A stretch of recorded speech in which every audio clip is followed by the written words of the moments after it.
خیموں سے آوازیں آ رہی ہیں بچوں کی، التش التش، ہائے پیاس ہائے پیاس۔ لیکن جن کے گھر سے اسلام چلا تھا ان کی لاشوں کے ساتھ یہ بے حرمتی کی گئی۔ خود امام حسین کے ساتھ آپ دیکھ لیں، گھوڑوں سے لاشا رون دیا گیا امام حسین علیہ السلام کا۔ کربلا کا جہاں ایک تاریخی پہلو ہے وہاں انسانی پہلو ہے، یعنی ہم دنیا میں کہیں دیکھتے جو ظلم کہیں ہوا ہے وہ امام حسین کے ساتھ اور ان کے اقربا کے ساتھ ہوا ہے۔ بہرحال 7 محرم کو خط آیا کہ حسین کو گھیر کے پیاسا رکھا جائے، پانی بند کر دیا جائے حسین کے اوپر۔ بیعت یا سر، یہ تھا تقاضا یزید کا۔ سر دے دیا حسین نے، بیعت نہ کی مگر اس در سے تو یزید بھی خالی نہیں گیا۔ چنانچہ روایات میں یہ ہے کہ امام حسین جیسے جیسے شہادت کے قریب ہو رہے تھے چہرے پر اطمینان آتا جا رہا تھا۔ مجھے بتائیے یہ پوری کائنات حسین کے نانا کی ہے، زمین کیوں خرید رہے ہیں حسین؟ 60,000 درہم دیے، لوگوں نے لینے سے منع کیا، فرمایا نہیں پیسے وصول کرو، میں سے پیسے لیے پہلے۔ فرمایا اب پوچھو میں نے تمہیں پیسے کیوں دیے؟ فرمایا اس لیے کہ یہاں ہماری قبریں بنیں گی اور ہم اپنی زمین پر اپنی قبریں بنوانا چاہتے ہیں۔ ہاں یہ ہمارے اونٹ بٹھانے کی جگہ ہے، یہ ہمارے بچوں کے مارے جانے کی جگہ ہے، یہ میرے دوستوں کے قتل ہونے کی جگہ ہے۔ اور پھر روایات میں یہ ہے کہ ٹھیک 9 دن بعد کی بشارت دی، فرمایا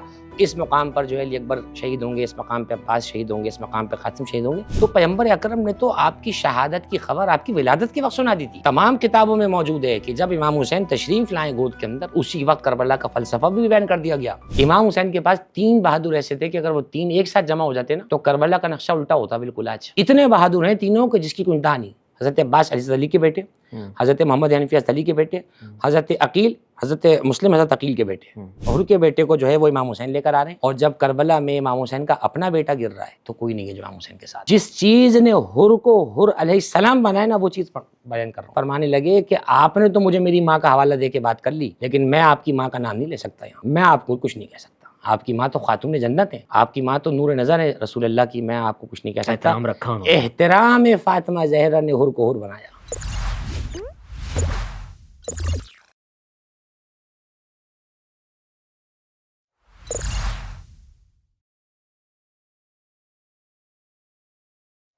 السلام علیکم، میں ہوں ایاز سمو، آپ دیکھ رہے ہیں اے وائی پوڈ کاسٹ۔ قتل حسین اصل میں مرگ یزید ہے، اسلام زندہ ہوتا ہے ہر کربلا کے بعد۔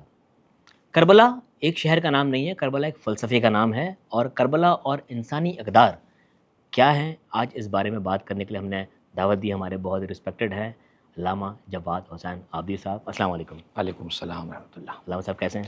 اللہ کا شکر احسان۔ علامہ صاحب، کربلا ایک فلسفہ اور اس میں جو انسانی اقدار ہیں کربلا کے، کس طرح دیکھتے ہیں آپ اس کو؟ بسم اللہ الرحمن الرحیم۔ دیکھیے جب سے پروردگار عالم نے اس کائنات کو خلق فرمایا ہے اور جب سے خیر اور شر کی طاقتوں کا آپس میں یوں کہیے کہ ایک تناؤ ہے اور ایک آپس میں کھچاؤ ہے، اس وقت سے ہم نے یہ دیکھا کہ جب سے پروردگار نے اپنی حجتوں کو، اپنے نمائندوں کو دنیا میں مبعوث کیا، چاہے وہ انبیاء کرام علیہ السلام کی شکل میں ہوں یا پھر ائمہ طاہرین اہل بیت علیہ السلام کی شکلوں میں ہوں، تو آپ دیکھیے کہ اس وقت سے ہمیں یہ دیکھنے کو ملا کہ حضرت آدم علیہ السلام اگر ہیں تو پھر شیطنت کی طاقت ہے اور ایک نیگیٹیوٹی ہے، اور یوں کہیے کہ کفر ہے جو شیطان کی صورت میں آشکار ہو رہا ہے۔ اسی طرح زمانہ آگے بڑھ رہا ہے تو حضرت نوح علیہ السلام الہی منصب لیے ہوئے ہیں، اللہ کی طرف سے نبی ہیں، رسول ہیں، تو آپ دیکھیں کہ ان کے گھر میں ہی ان کا بیٹا ان کی مخالفت کر رہا ہے۔ اسی طریقے سے آپ آگے بڑھیں، حضرت ابراہیم علیہ نبینا علیہ السلام کو آپ دیکھیں گے تو نمرود آپ کے خلاف جو ہے وہ نظر آ رہا ہے، اور نعرے نمرود کتنی مشہور ہے، یعنی حجت خدا کو گویا کہ دہکتی ہوئی آگ میں ڈالنے کی ناکام کوشش کر رہا ہے۔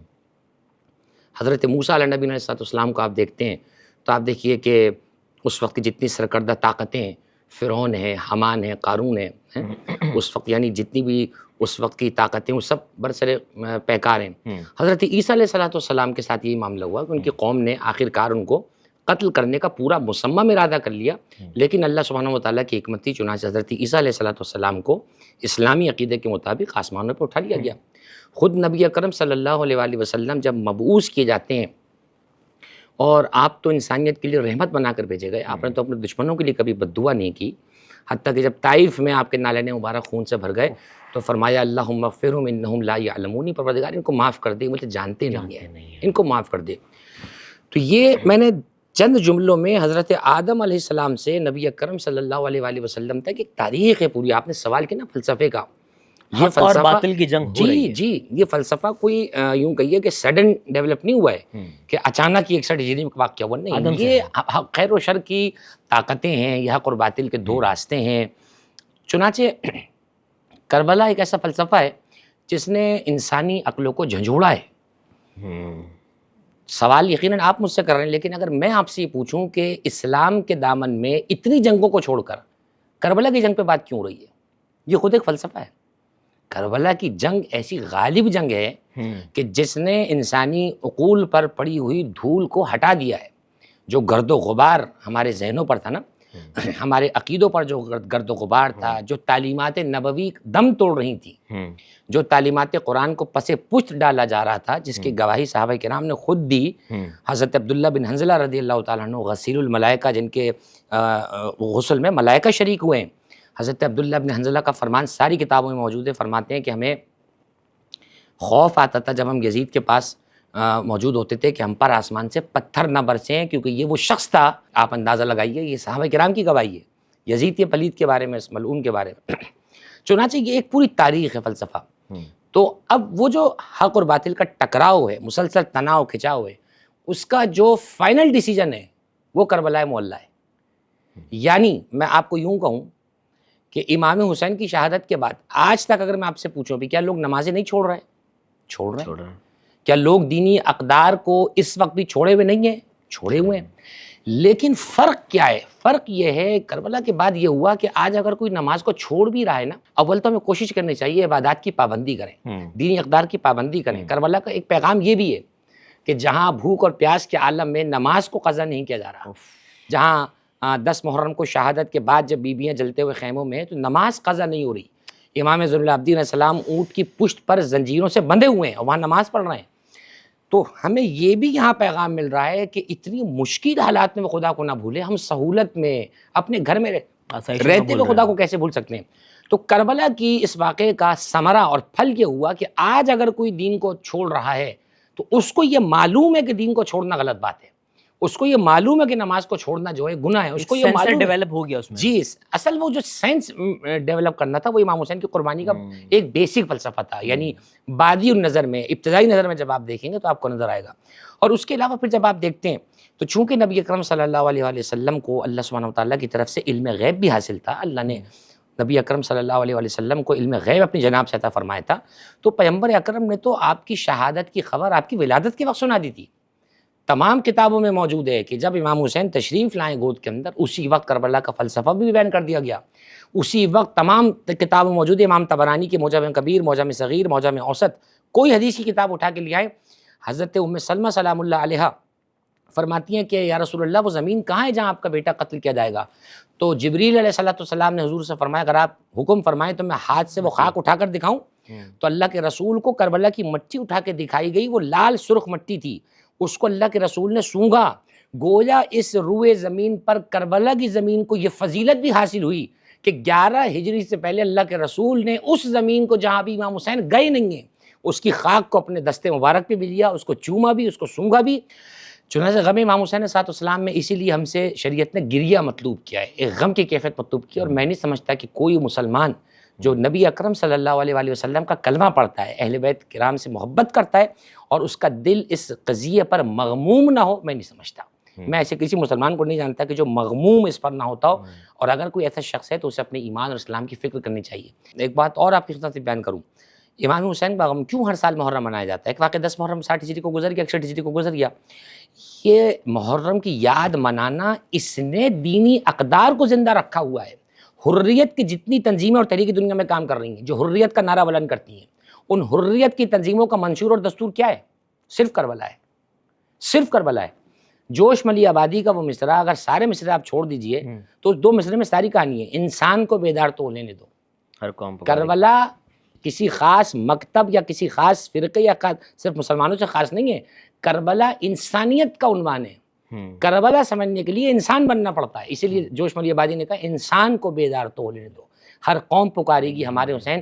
ذرا سرچ کیجئے، گوگل یوٹیوب کیجئے. آج 10 محرم الحرام امام حسین کے چیلم کے موقع پر عیسائی کا آنا پھر سمجھ میں آتا ہے کیونکہ عیسائی بہرحال کسی دین کو مانتے ہیں، ہندو کا آنا پھر سمجھ میں آتا ہے، ہندو بہرحال پھر کسی مذہب کو مانتے ہیں، یہودی کا آنا مانتا ہے، یہودی بہرحال کسی دین کو مانتے ہیں، جو لادین ہیں ایتھسٹ ہیں وہ کیوں آ رہے ہیں؟ امام حسین کی طاقت یہ والی طاقت ہے، کیونکہ دیکھیے اگر ایک شخص ایتھسٹ بھی ہے تو اولاد تو اس کی بھی ہے، آپ کہہ سکتے ہیں ایتھسٹ کو اولاد کا غم اور دکھ نہیں ہے، وہ جو امام حسین کا وہ والا جو پہلو ہے نا، اولاد والا پہلو، انسانی جو پہلو ہے کہ اپنی 4 سال کی شہزادی کو چھوڑ کر جا رہے ہیں، دنیا کا کون سا باپ اپنی چھوٹی بچی کو تو چھوڑ کے جا سکتا ہے؟ ہاں چھوڑ کے جا سکتا ہے اگر مقصد سامنے بڑا ہو، وہ مقصد بہت بڑا تھا سامنے، نانا کا دین بچانا اور اللہ سبحانہ وتعالیٰ کی رضا کو حاصل کرنا، یہ طاقت ہے امام حسین کی، یہ طاقت ہے کربلا کی کہ کربلا مکاتب سے بلند ہو کر مذاہب کو جوڑتی ہے، کربلا ایک آواز بن جاتی ہے، چنانچہ اس لیے ہم دیکھتے ہیں کہ محرم کے اندر عاشور کا مہینہ ہو یا جو ہے اربعین کا مہینہ ہو، کیا کربلا، کیا دنیا کا کوئی ملک، تمام مسلمان اپنے اپنے طریقے سے، طریقہ عقیدت پہ بحث ہو سکتی ہے، ضروری نہیں ہے کہ جس عقیدت سے میں ذکر کر رہا ہوں یا جو انداز میرا وہی انداز جو ہے وہ مثلا آپ کا بھی، یہ ضروری نہیں ہے، اصل ہے غم کو اپنے دل میں محسوس کرنا، ان کی یاد کو زندہ کرنا، ان کے تذکرے کو زندہ کرنا، تاکہ آج کے زمانے میں جو برائیاں ہیں ان کا خاتمہ ہم اس ذکر کی بدولت کر سکیں اور اس امام حسین کے درس سے اپنی فکروں کو غلامی سے آزاد کر سکیں۔ علامہ صاحب، اگر واقعہ کربلا نہ ہوتا تو آج کے اسلام میں جو آج ہے وہ کیا ہوتا؟ بسم اللہ الرحمن الرحیم۔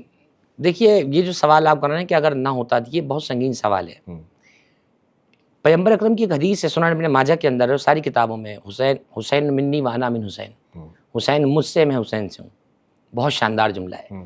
اور میں نے دیکھیں جب بھی جملہ کسی بڑی زبان سے ادا ہوتا ہے نا تو جملہ بڑا ہو جاتا ہے، پیغمبر اکرم سے بڑی زبان تو کسی کی زبان نہیں ہے کائنات میں، پیغمبر تو جو کہہ دیں وہ قرآن بن جاتا ہے، حدیث بن جاتا ہے، جس زبان پر وما ینطق عن الہوی ان ہوا الا وحی یوحی کا پہرا لگا ہو، اب ذرا تصور کیجئے اگر وہ نبی اپنی زبان سے یہ فرما رہے ہیں حسین منی وانا من حسین، حسین مجھ سے، میں حسین سے ہوں، یہ جو 2 پارٹ ہیں نا حدیث کے، حسین و منی ایک پارٹ، وانا من حسین دوسرا پارٹ، حسین و منی والا جو پارٹ ہے یہ ہے 60 ہجری سے پہلے تک کا، وانا من حسین والا جو پارٹ ہے یہ ہے 61 ہجری کے بعد سے لے کر ٹل دس مومنٹ، ابھی جو ہم بات کر رہے ہیں۔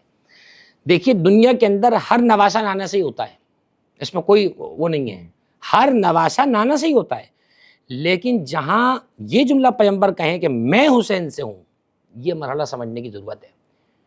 میں حسین سے ہوں کا جو تصور ہے نا وہ کربلا ہے، یعنی میری تعلیمات، میرا پیغام جس کے خون سے سینچا جائے گا، جس کے خون سے بقا پا جائے گا، وہ امام حسین ہے۔ چنانچہ امام حسین علیہ السلام کو بچپن سے کربلا اس طرح تعلیم دی گئی جیسے گھر میں بچے پالے جاتے ہیں نا، کربلا کو ایسے پالا گیا ہے۔ امام حسین کے لیے کربلا نئی جگہ نہیں تھی، حتیٰ کہ بعض روایات میں یہاں تک موجود ہے کہ جب آپ پہنچیں تو لوگوں سے پوچھا ہے کہ مسم هذه الارض، زمین کا نام کیا ہے؟ کسی نے کہا غادریہ، کسی نے کہا شط الفرات، کسی نے کہا نینوا، تو امام تو جانتے تھے سب کچھ، تو کسی بزرگ چرواہے کو بلایا، اس سے پوچھا کہ حل توجد اسم اللہ الاخر، اس کا کوئی اور نام ہے؟ تو اس نے کہا اسمہا کربلا، اس زمین کا نام کربلا ہے۔ مطلب جب وہاں وہ پہنچے تھے تب وہ کربلا کے نام سے معروف تھی، مشہور نہیں تھی، معروف، پرانے لوگوں کو معلوم تھا، اسی لیے وہ چرواہے کو بلایا بزرگ کو، اس نے کہا کہ اس کا نام کربلا بھی ہے۔ اس وقت امام حسین وہ تو جانتے تھے، پھر فرمایا کہ ہا ہنا محط رحالنا، ہا ہنا مقتل اطفالنا، ہا ہنا مذبح رجالنا، ہاں یہ ہمارے اونٹ بٹھانے کی جگہ ہے، یہ ہمارے بچوں کے مارے جانے کی جگہ ہے، یہ میرے دوستوں کے قتل ہونے کی جگہ ہے۔ اور پھر روایات میں یہ ہے کہ ٹھیک 9 دن بعد کی بشارت دی، فرمایا اس مقام پر جو ہے علی اکبر شہید ہوں گے، اس مقام پہ عباس شہید ہوں گے، اس مقام پہ قاسم شہید ہوں گے۔ نبی اور امام کی علامت یہی ہے کہ وہ اپنی شہادت کے وقت کو پہچانتا ہے، اپنے قاتل کو جانتا ہے، پہچانتا ہے، اپنے طریقہ شہادت کو پہچانتا ہے اور جانتا ہے، ورنہ نبی اور امام کا علم کیسا کہ اگر اس کو یہی نہ پتا ہو۔ نبی اور امام کو ایک لمحے کے لیے بھی خدا جہل سے دور رکھتا ہے، ہمیشہ جہل ان کے قریب نہیں آتا۔ چنانچہ جیسے جیسے کربلا کے قریب امام حسین بڑھ رہے ہیں، امام حسین کی استقامت میں اور زیادہ جو ہے وہ پائیداری آتی جا رہی ہے۔ وہ تو چلے تھے تو اس عزم کے ساتھ چلے تھے، جب چلے تو صحابہ کرام نے کہا یار فرزند رسول آپ فلاں زمین کے راستے سے نکل جائیں، فلاں جگہ سے جائیں تاکہ دشمن کی نگاہوں سے آپ محفوظ رہیں۔ تو امام حسین نے قرآن کی آیت پڑھی اور دنیا تک موت کا معنی بدل دیا۔ امام حسین نے قرآن کی آیت پڑھ فرمایا اینا تکونوا یدرککم الموت ولو کنتم فی بروج مشیدہ، یہ نبی کے نواسے کو زیب دیتا ہے کہ قرآن کی زبان میں بات کرے۔ امام نے قرآن کی آیت پڑھ کے فرمایا تم جہاں بھی ہوگے موت تمہیں اچک لے گی، چاہے تم پکے قلعوں میں کیوں نہ چھپ جاؤ۔ فرمایا میں مشہور راستوں سے جاؤں گا تاکہ کسی انجان راستے پہ کوئی مار کے یہ نہ کہتے قافلہ جا رہا تھا کسی نے قتل کر دیا. میں رپورٹ میں لکھوانا چاہتا ہوں کہ میں مشہور جگہوں سے گزروں گا اور اعلان کرتا گزروں گا, ہے کوئی جو نبی کے نواز کی مدد کرے, ہے کوئی, تاکہ حجت تمام ہو جائے. کوئی یہ نہ کہے ہمیں تو پتہ ہی نہیں تھا, ہمیں پتہ ہوتا سامنے سے جا رہے تھے تو ہم مدد کرتے. چنانچہ آج آپ دیکھ لیجئے جو امام حسین کے ساتھ رہے آج ان کا تذکرہ موجود ہے. وہ حر ہوں, حبیب ہوں, مسلم ابن عسیجہ ہوں, زہر ابن قین ہوں, حبیب ابن مظاہر ہوں, آج ان کا تذکرہ موجود ہے. آج جتنے سلام امام حسین کو کیے جاتے ہیں اتنے ہی سلام شہدائے کربلا کو کیے جاتے ہیں. جب کربلا ہم جاتے ہیں تو امام حسین کی زری سے پہلے شہدائے کربلا کی زری پڑتی ہے, پہلے ان کی خدمت میں حاضر ہو جاتا ہے. کائنات میں کوئی رہنما ایسا دیکھا کہ جو اپنے ساتھ اپنے دوستوں کو لے کر سو رہا ہو؟ جب قیامت کا میدان ہوگا, سید الشہداء اپنی قبر سے برآمد ہوں گے تو کیا خیال ہے اپنے اصحاب کو چھوڑ دیں گے؟ اپنے ساتھ میدان محشر میں کس شان سے لے کر جائیں گے؟ اس وقت پتہ چلے گا کامیابی حسین کے ساتھ ہی مر جانا تھا. کامیابی وہی تھی کہ انسان حسین ابن علی کے ساتھ اپنی جان کو قربان کر دے. چنانچہ میں سمجھتا ہوں آج غم امام حسین کی یاد منانا, ذکر کرنا, ان کو خراج عقیدت پیش کرنا کسی بھی صورت سے ہو, میں سمجھتا ہوں یہ امام حسین کے اس مشن میں اپنے آپ کو شامل کرنا ہے اور ظلم کے خلاف آواز اٹھانا ہے اور انسانی اقدار کو, دینی اقدار کو اور اخلاقی اقدار کو زندہ کرنا ہے. بہرحال جن کا کربلا ایک بہت بڑا مرقع بھی ہے اور مجسمہ بھی ہے. اچھا, آج کے دور میں اگر ہم دیکھا جائے کہ جو کربلا کا سبق تھا, جو فلسفہ تھا, آج کی دنیا میں وہ کہاں ایڈجسٹ ہوتا ہے؟ کیونکہ آج کی دنیا بہت تیز ہو چکی ہے. آج کی دنیا مطلب حالانکہ دیکھا جائے تو وہ جو زندگی ہم آج جی رہے ہیں وہ کسی طرح بھی ریلیونس اس کی اس وقت کے ساتھ نہیں ہے. تو آج کس طرح سے اس فلسفے کو ہم ٹرانسلیٹ کریں گے؟ بسم اللہ الرحمن الرحیم. دیکھیے کربلا کا فلسفہ مسلسل ہے, یعنی میں یہ نہیں کہہ سکتا کربلا کا فلسفہ فلاں سال میں رک گیا. اگر میں یہ کہوں نا کربلا کا فلسفہ فلاں سال میں رک گیا تو گویا کہ میں دینی تعلیمات کو روک رہا ہوں, کیونکہ کربلا تسلسل ہے دینی تعلیمات کا. یعنی آپ اگر یہ چاہیں کہ امام حسین کی تعلیمات کو دین سے الگ کر دیں تو دین میں بچ کیا رہا ہے پھر پیچھے؟ کس لیے قربان کر رہے ہیں امام حسین جان؟ کون اپنی بیٹیوں کو, اپنے بہنوں کو لے کر جاتا ہے؟ ہم نے تو نہیں دیکھا کبھی جنگ میں. اب مجھے بتائیے, جب یہ طے کر کے چلیں کہ کربلا مشیت الہی ہے تو کیسے ممکن ہے علی اکبر کے لاشے پہ گھبرا جائے حسین؟ کیسے ممکن ہے کہ بھائی کے بازو اٹھاتے ہوئے گھبرا جائے؟ کیسے ممکن ہے کہ 6 مہینے کی لاش کو ہاتھ پہ لیے ہوئے گھبرا جائیں؟ کیسے ممکن ہے کہ انہیں محمد جیسے بھانجوں کی لاشیں اٹھاتے ہوئے حسین کے ہاتھ کانپ جائیں؟ کیسے ممکن ہے کہ قاسم جیسے بھتیجے کی لاش کے ٹکڑے اٹھاتے ہوئے حسین کانپ جائے؟ سوال ہی پیدا نہیں ہوتا. وہ ظلم دنیا میں ہو ہی نہیں سکتا جو حسین کے عزم کو کمزور کر دے. حتیٰ کہ حمید ابن مسلم یزیدی فوج کا راوی ہے, وہ کہتا ہے میں نے, طبری کے اندر جملہ موجود ہے, وہ کہتا ہے میں نے آج تک کوئی ایسا شہید نہیں دیکھا کہ اس کے چہرے پر, اس کی پیشانی پہ موت کا پسینہ تھا اور ہونٹوں پہ مسکراہٹ تھی. یہ پورا موضوع ہے کہ وقت ذبح امام حسین مسکرا کیوں رہے تھے؟ خدا جانے کیا دیکھ رہے تھے, خدا جانے کیا سن رہے تھے. کیا اپنی نانا کو دیکھ رہے تھے؟ کیا اپنی ماں کو دیکھ رہے تھے؟ کیا اپنے باپ کو دیکھ رہے تھے؟ کیا اللہ کی آواز آ رہی تھی, یا ایتھا النفس المطمئنہ ارجعی الی ربک راضیۃ مرضیہ؟ کیا یزیدی فوج کو مسکرا کے بتا رہے تھے کہ تم مجھے مار کے بھی ہار گئے اور میں دنیا سے قتل ہو کے بھی جیت گیا؟ اس ہنسنے کی بڑی تشریح ہے, بڑی تشریح ہے. چنانچہ روایات میں یہ ہے کہ امام حسین جیسے جیسے شہادت کے قریب ہو رہے تھے چہرے پر اطمینان آتا جا رہا تھا. ہمارے الٹا ہوتا ہے, کسی کی موت کا قریب آ جائے اس کی ہوائیاں اڑ جاتی ہیں, بدحواس ہو جاتا ہے. نبی اور امام کی پہچان یہ ہوتی ہے کہ جب اس کی موت کا وقت آتا ہے تو اس کا چہرہ چمکتا ہے. سبب کیا ہے؟ ہم موت کو سمجھتے ہیں مر جانا, نبی اور امام موت کو اللہ سے ملاقات سمجھتا ہے, اور جب اللہ سے ملاقات کر رہا ہو اللہ کا بندہ تو اس کے چہرے پہ اطمینان ہوتا ہے. اسی لیے بعض روایات میں کہ امیر المومنین علی بن ابی طالب فرمایا کرتے تھے کہ لا ابالی, مجھے کوئی پرواہ نہیں ہے, وقعت علی الموت ام وقعت علیہ, مجھے فرق نہیں پڑتا علی موت پر جا پڑے یا موت علی پر آ پڑے. جس کا باپ علی ہو پھر اس کا بیٹا حسین موت سے نہیں ڈرتا ہے.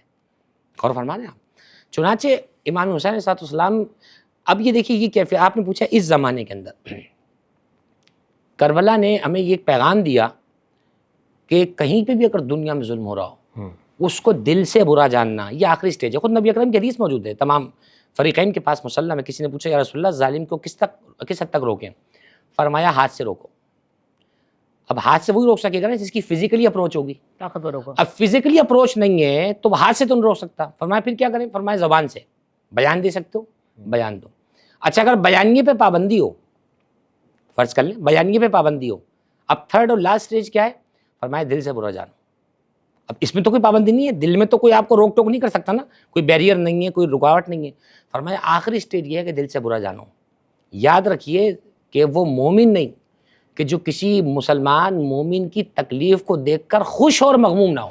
حتیٰ کہ اللہ کے رسول کی مشہور حدیث سے فرمایا مومن کی مثال ایک جسم کی مانند ہے، اگر کسی ایک بدن کے حصے میں بھی درد ہو رہا ہو تو پورے بدن کو تکلیف پہنچتی ہے. میرے ہاتھ میں درد ہے، میں پورا سکون سے رہوں گا؟ میرا پورا بدن ڈسٹرب ہوگا. دنیا میں کہیں اگر کسی مسلمان مومن کا خون بہتا ہے، اس کو تکلیف ہوتی ہے، مجھے برا لگنا چاہیے. یہ لاسٹ سٹیج ہے، اور اس میں آپ کو جج نہیں کر سکتا، آپ مجھے جج نہیں کر سکتے، اس لیے کہ دلوں کے حال اللہ جانتا ہے.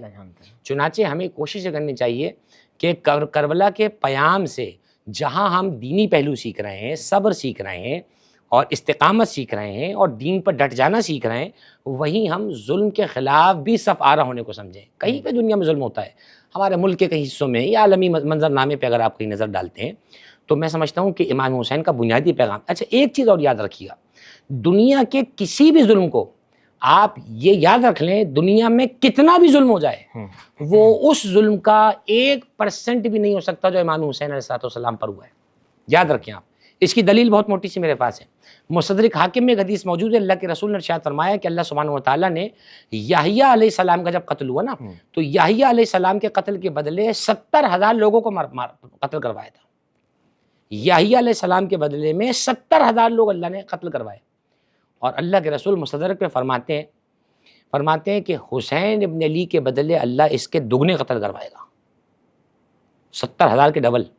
اور حضرت امیر مختار رحمۃ اللہ علیہ نے جب قیام کیا اور پھر آپ نے جو ہے وہ قاتلین حسین سے انتقام لیا ہے تو آپ نے بے تحاشا فوجیوں کو قتل کیا ہے. 1,40,000 بہت بے تحاشا قتل ہوئے ہیں، سپاہی اور مختلف مقامات پر پھر جو ہے وہ یہ تحریک چلی ہے اور پھر جو ہے قتل ہوئے. اور پھر صرف قتل نہیں ہوئے، کربلا کی جتنی رپورٹنگز ہیں، یعنی جتنی بھی کرمنل رپورٹس آپ کہہ لیں جو تاریخ میں آج ڈاکومنٹڈ ہیں ہمارے پاس، وہ سب حضرت مختار کی محرون منت ہیں. ایک ایک کو سامنے لایا، اس سے اس کا قتل اقرار جرم کروایا ہے. بتا تو نے کیا کیا ہے؟ اس نے کہا میں نے پانی بند کیا ہے. اس نے کہا میں نے حسین پہ تلوار چلائی. اس نے کہا میں نے حسین پہ تیر چلایا. اس نے کہا میں نے نعوذ باللہ جسارت کی ہے، نعوذ باللہ میں نے برا بھلا کہا ہے، نعوذ باللہ. سب رپورٹ کروایا تھا. یہیں سے وہ تاریخ سند ہوئی ہے. جی بالکل. تو اب اندازہ لگائیے کہ آپ کربلا تو مسلسل اپنے مقام پر کربلا. اب دیکھیں نا کربلا کے حوالے سے آپ دیکھیں کتنی مسکنسیپشنز پھیلائی جاتی ہیں، کتنی چیزیں ہیں، لیکن اس کے باوجود میں آپ سے چلیں، ویسے تو آپ کا اس وقت منصب ہے سوال کرنا، لیکن میں آپ سے ویسے ہی پوچھتا ہوں، یہ بتائیے کہ آپ نے جتنی عمر گزاری آپ نے پیام کربلا کو بڑھتے ہوئے دیکھا ہے یا گھٹتے ہوئے دیکھا ہے؟ بڑھتے ہوئے دیکھا ہے. آگے آنے والے اپنے وقت میں بڑھتے ہوئے دیکھ رہے ہیں، گھٹتے ہوئے دیکھ رہے ہیں؟ بڑھتے ہوئے دیکھ رہے ہیں. آپ اویئرنیس والی چیز جی ہے، جتنی اویئرنیس لوگوں کو آتی جائے گی جی اور ٹرانسپیرنسی بڑھتی جا رہی ہے، بالکل بڑھتی جا رہی ہے. لوگ حق کی طرف آ رہے ہیں، نالج بالکل ایسی حق اور باطل واضح ہو رہا ہے. اور آپ دیکھیں کہ الحمدللہ میں اس پر ایک پازیٹیو پوائنٹ بھی ایڈ کرنا چاہوں گا. الحمدللہ اس وقت کربلا کے پیام سے، کربلا کے پیغام سے مسلمانوں میں جو ایک روح پھونکی گئی ہے. میں نے کہا تھا نا اس کا تعلق ہی اسلام کی قربانی سے، تسلسل ہے اس کا. یہ کیسے ہو سکتا ہے کہ اسماعیل علیہ السلام کا ذبح ہونا تو آپ اسلام کی یاد میں منائیں، اور جو اسماعیل علیہ السلام کی اولاد میں امام حسین ہے جو ذبح عظیم کی تفسیر بنے ایک طرح سے جا کر بقول شاعر مشرق، تو آپ کس طرح اسے اسلام کی قربانی سے دور کر سکتے ہیں؟ چنانچہ میں سمجھتا ہوں کہ کربلا کا فلسفہ مسلسل ہے، کربلا کی پکار مسلسل ہے. آج بھی اگر کہیں ظلم ہوتا ہے اسے دل سے برا سمجھنا آخری سٹیج ہے. اگر کوئی شخص یہ نہیں کرتا تو میں نہیں سمجھتا کہ وہ کربلا کے پیغام کو اور فلسفے کو حقیقی طور پہ سمجھ پایا ہے. علامہ صاحب، ہم نے فلسفے کی تو بات کر لی، لیکن اگر ہم انسانی پہلو دیکھیں اس پورے کربلا کے واقعے کا اگر انسانی پہلو دیکھیں تو سفر شروع ہوتا ہے حضرت مسلم بن عقیل سے. وہاں سے آپ کیا دیکھتے ہیں اس پورے سفر کو؟ بسم اللہ الرحمن الرحیم. دیکھیے اس تک آنے کے لیے ایک مختصر سی تمہید اپنے سننے والوں کی خدمت میں پیش کروں گا. دیکھیے جب ہم بات کرتے ہیں نا انسانی پہلو، بشری پہلو، ٹھیک ہے نا، تو دیکھیے اللہ نے اگر کسی کو نبی بنا کر بھیجا ہے تو کیا وہ باپ نہیں ہے؟ باپ تو ہے. اچھا اگر باپ ہے تو کیا اسے اولاد کا دکھ اور درد نہیں ہے؟ یہی سبب ہے کہ حضرت ابراہیم علیہ السلام نے جب اسماعیل علیہ السلام کو ذبح کرنے کے لیے لٹایا ہے، آپ پوچھئے علماء سے تاریخ کی کتابوں میں، اپنی آنکھوں پہ پٹی باندھی ہے، چھری کو تیز کیا ہے، بیٹے کے ہاتھ اور پیروں کو باندھا ہے. کیوں باندھا ہے؟ باپ تو وہ بھی ہے نا، باپ تو وہ بھی ہیں.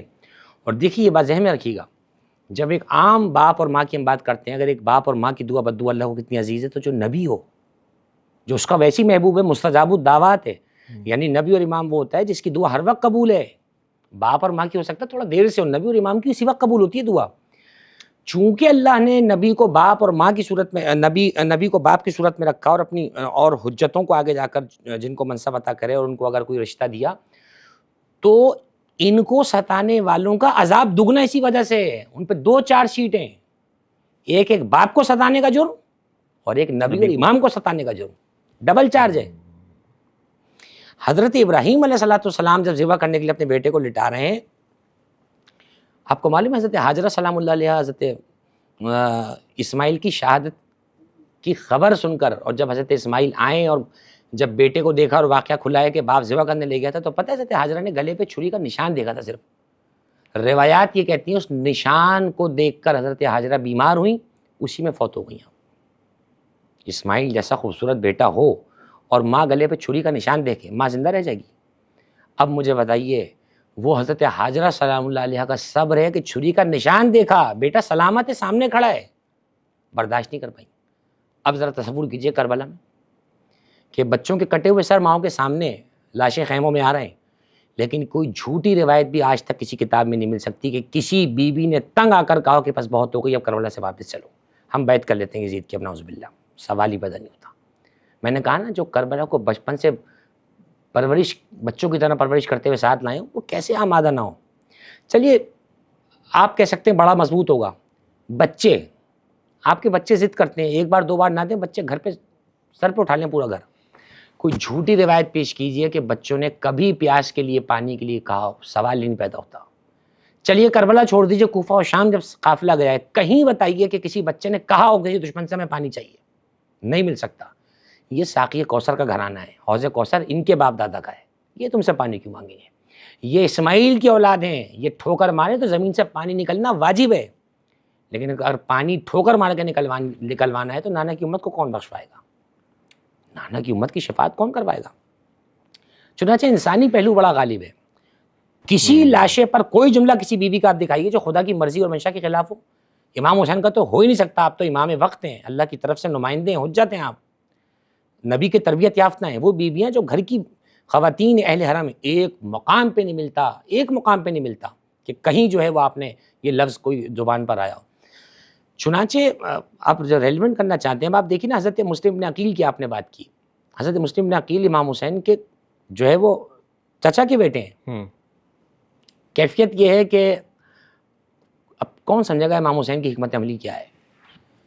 امام حسین کے پاس 3 بہادر ایسے تھے کہ اگر وہ 3 ایک ساتھ جمع ہو جاتے نا تو کربلا کا نقشہ الٹا ہوتا بالکل. آج وہ 3 بہادر کون ہیں؟ ایک حضرت ابو الفضل عباس علیہ السلام، ایک حضرت مسلم ابن عقیل، اور ایک حضرت محمد حنفیہ.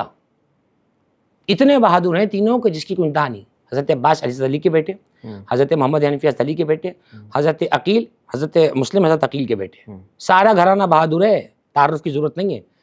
امام حسین جانتے تھے اگر یہ 3 شیر بہادر ایک جگہ پر ہوئے، ان کو سنبھالنا ممکن نہیں ہے. حکمت دیکھیں امام کی.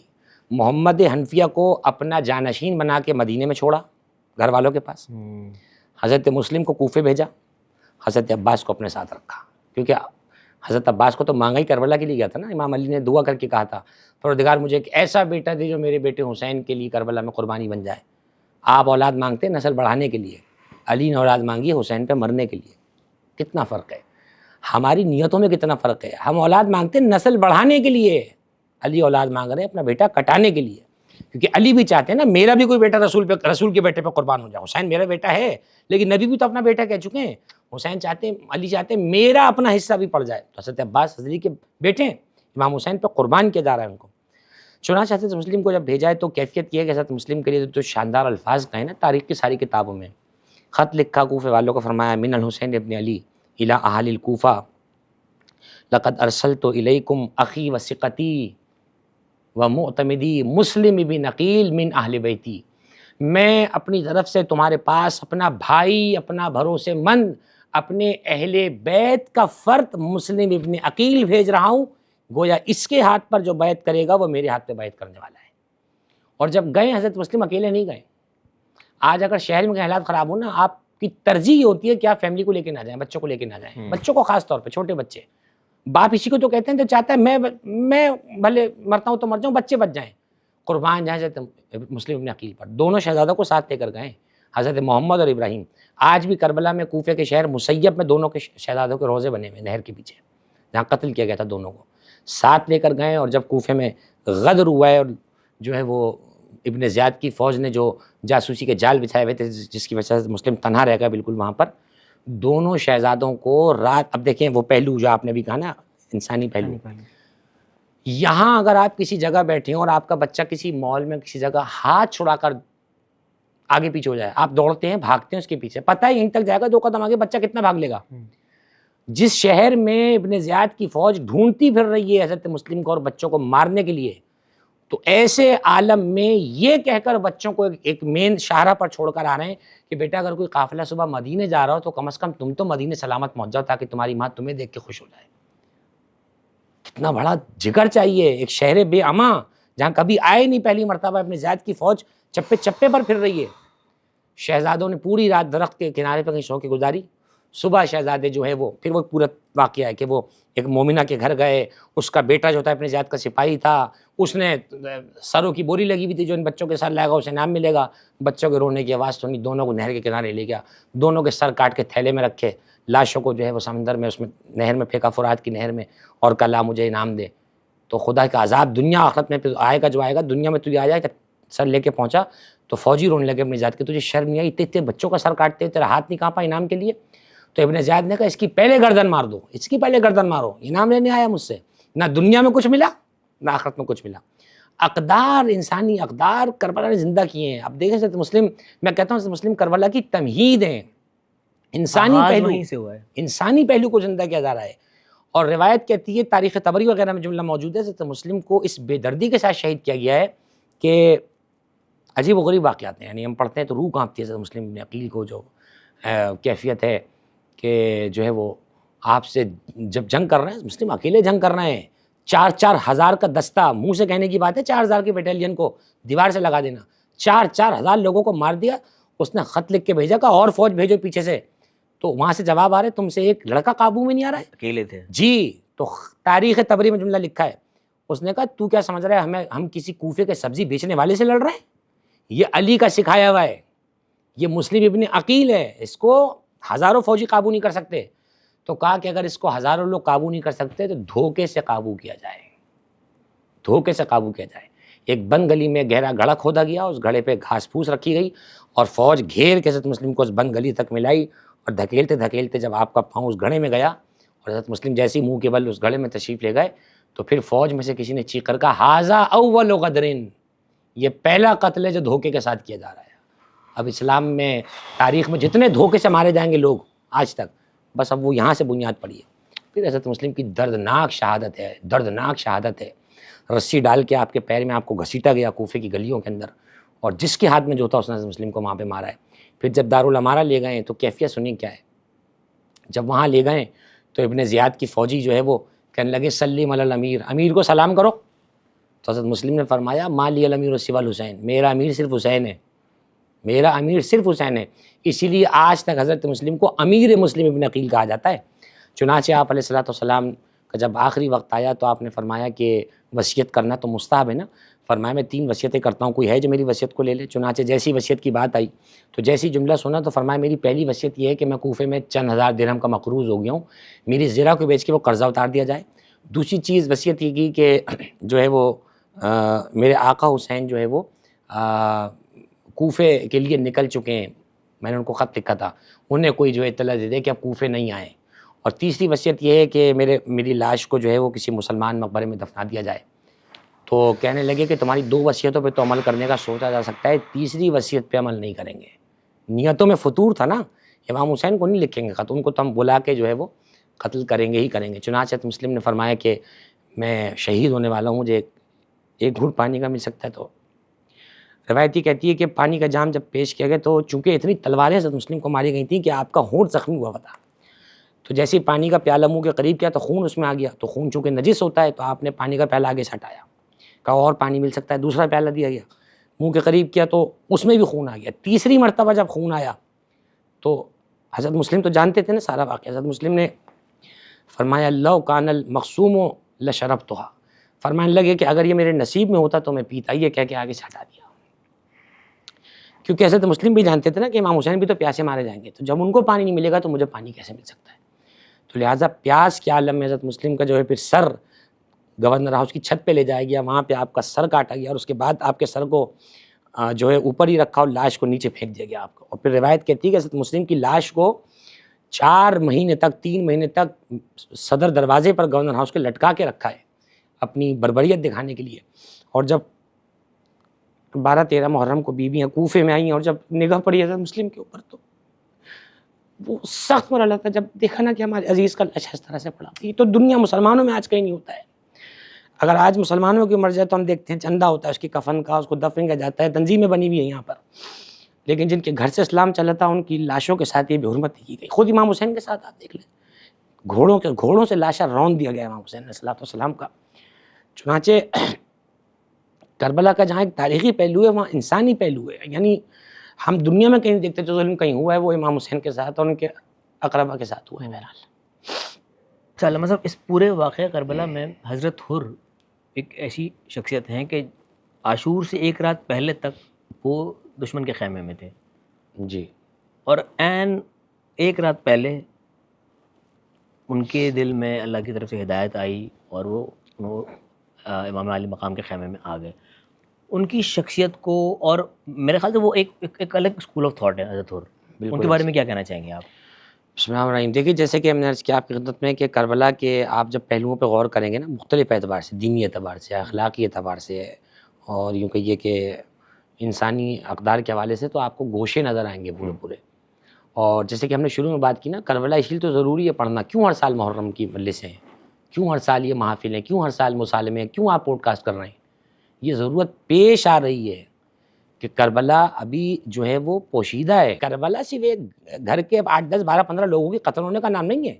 اس سے بڑے بڑے گھر لوٹ لیے گئے, 20, 100 افراد کسی گھر کے قتل کیے گئے.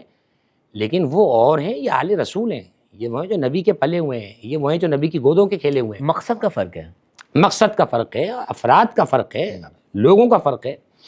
چنانچہ حضرت حر کے حوالے سے جب آپ دیکھتے ہیں تو حضرت حر جو ہیں وہ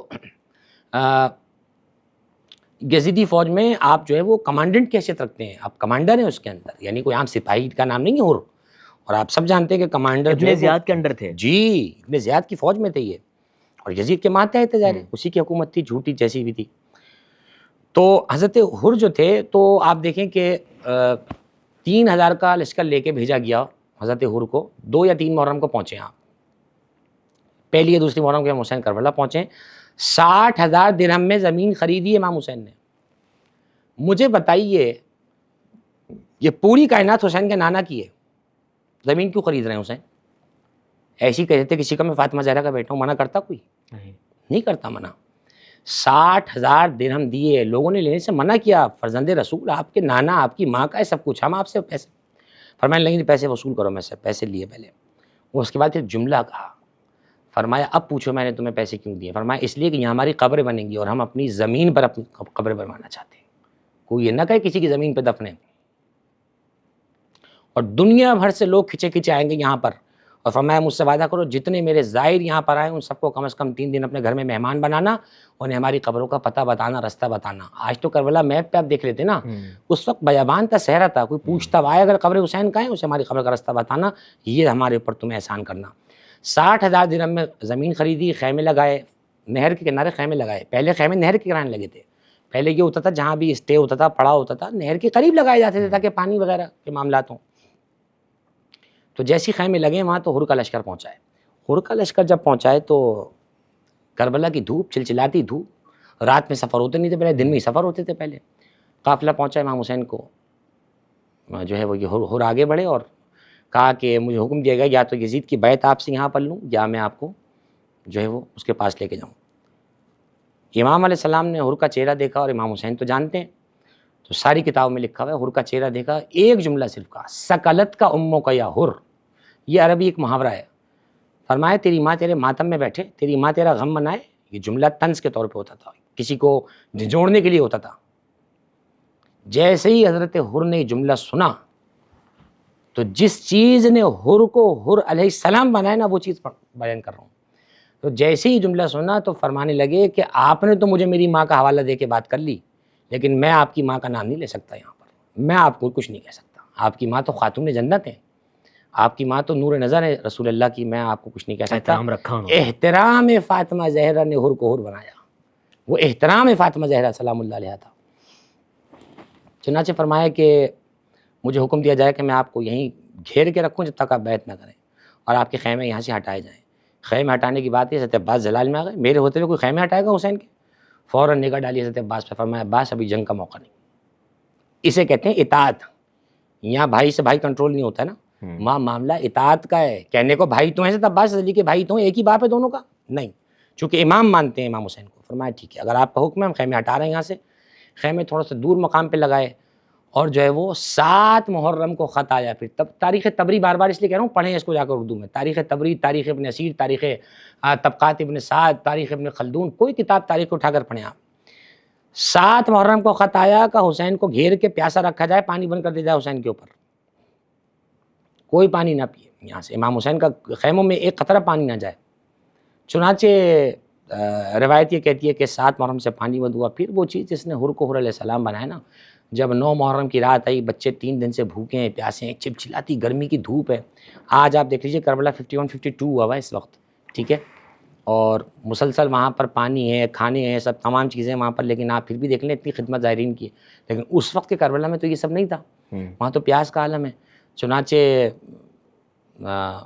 9 محرم کی رات جب جنگ کا اعلان ہو گیا صبح یزید کی فوج کی طرف سے، تو امام حسین علیہ السلام اپنے خیمے میں عبادت کر رہے ہیں۔ ایک جملہ تاریخ میں موجود ہے، وہ جملہ یہ ہے کہ یزیدی فوج کے لوگ کہتے ہیں جب ہم حسین کے خیموں کے پاس سے گزرتے تھے نا، تو فرمایا کہ ہمیں خیموں سے پتہ ہے کیا آوازیں آتی تھیں؟ ما بین راکعٍ و ساجدٍ و قائدٍ کدوی النحل۔ کہتے ہیں ہمیں حسین ابن علی کے خیموں سے تسبیح و تحلیل اور عبادت کی ایسے آوازیں آ رہی تھیں، دعاؤں کی، جیسے شہد کی مکھی کے چھتے میں سے مکھیوں کے بولنے کی آوازیں آ رہی ہوتی ہیں۔ پیاس اور یہاں ایک وقت کھانا نہ ملے ہمارا پارا ہائی ہو جاتا ہے، یعنی یہ چیزیں پھینکنا شروع کر دیتے ہیں میں اور آپ۔ 3 دن کی بھوک اور پیاس، اور پتہ ہے صبح جنگ ہونی ہے، قتل ہو جانا ہے، اللہ کا ذکر ہو رہا ہے، اللہ کا ذکر ہو رہا ہے۔ چنانچہ آپ دیکھیں اس پہلو حضرت حر علیہ السلام اب اپنے خیمے میں گھبرا رہے ہیں، پریشان ہو رہے ہیں۔ اب ایک آیت پڑھتا ہوں قرآن کی، لا اقسم بنفس اللوامہ، اللہ فرماتا ہے مجھے قسم ہے اس نفس کی جو اپنے آپ کو اندر سے ملامت کرتا ہے۔ اللہ کو وہ آدمی بہت پسند ہے جو اپنے آپ کو اندر سے برا کہے کہ نہیں یار میں نے غلط کیا، یہ مجھ سے نہیں کرنا چاہیے تھا، یہ میں نے غلط کر دیا۔ یہ بہت بڑا سائن ہے اللہ سبحانہ وتعالیٰ کی طرف سے، کسی کو یہ فیل ہو جانا کہ میں نے غلط کیا ہے بہت بڑی نعمت ہے۔ یہ فیل ہوگا تبھی تو غلطی سدھارے گا، لیکن اگر وہ اتنا بے حس ہو جائے کہ غلطی کو غلطی ہی نہ سمجھے تو بات ہی ختم ہو گئی نا، پھر تو ختم اللہ علی قلوبہم وعلی سمعہم وعلی ابصارہم ولہم غشاوۃ والی بات ہو جائے گی نا۔ حر علیہ السلام نے اندر سے کہا یہ میں نے غلط کیا، یہ میں نے کیا کیا؟ میرے خیموں میں پانی بھی ہے، کھانا بھی ہے، مجھے نیند کیوں نہیں آ رہی؟ بھائی ان کا جاگنا سمجھ میں آتا ہے، پانی نہیں ہے، بھوک ہے، پیاس سے صبح لڑنا ہے، نہ فوج پوری ہے، نہ تلواریں پوری ہیں، نہ مرد زیادہ ہیں ان کے پاس، عورتیں بچے ان کے ساتھ ہیں، سکون کیسا ہے وہاں؟ سکون کیا ہے جو میرے پاس سکون نہیں ہے؟ بس اس سوال نے حر کو پریشان کیا۔ اٹھے اور بار بار شرمندگی میں امام حسین کے خیموں کے پیچھے سے دور دور سے جا کے خیمے دیکھ رہے ہیں، اور جب خیموں سے آوازیں آ رہی ہیں بچوں کی، التش التش، ہائے پیاس ہائے پیاس، بچے پیاس پیاس کر رہے ہیں، تو بس حضرت حر پہ گھبرائے، اور جب خیمے میں آئے تو جب حر کے سپاہی نے دیکھا کہ آج حر بڑا کمانڈر ہے، حر گھبرا رہا ہے، ایک عام سپاہی کو فوجی کو ہلانا مشکل ہوتا ہے، کمانڈر، اس نے جلدی سے حر کے بیٹے کو جا کر کہا جلدی چلو، آج تمہارے باپ کی خیریت نہیں ہے، مجھے عجیب لگ رہا ہے تمہارا باپ آج گھبرایا ہوا ہے، ایسا نہ ہو کہ پلٹ جائے کسی طرح۔ بیٹا آیا، کہا بابا کیا بات ہے، چہرے پہ پریشانی کیوں ہے؟ تو روایت کہتی ہے کہ جیسے ہی حضرت حر نے جملہ سنا تو بیٹے کا ہاتھ پکڑا، کوئی جملہ نہیں کہا، اور اس جگہ پر آئے جہاں امام حسین کے خیمے لگے ہوئے تھے، خیموں کے قریب آئے اور کہا سن۔ اب جو سنا تو بچوں کے رونے کی آوازیں آ رہی تھیں، تو بیٹے نے کہا کیا ارادہ ہے آپ کا؟ کہنے لگے بس اب بہت ہو گئی، اب میں چاہتا ہوں کہ جہنم سے جنت کا سفر ہو ہی جائے، فنا سے بقا کا سفر ہو ہی جائے، باطل سے حق کا سفر ہو ہی جائے، اب جو ہے مظلوم ظلم سے مظلوم کی طرف جو ہے وہ ظالم سے مظلوم کی طرف چلا ہی جائے، بس یہ جملہ سننا تھا۔ فرمایا کہ بس اب میں نے طے کر لیا ہے کہ میں تو اب حسین کے خیمے میں ابھی جا رہا ہوں، ابھی 10 محرم کی صبح نہیں ہوئی تھی، ادھر سے یہ نکلے، ادھر امام حسین علیہ السلام خیمے میں بیٹھے تھے، امام جو انتظار کر رہے تھے۔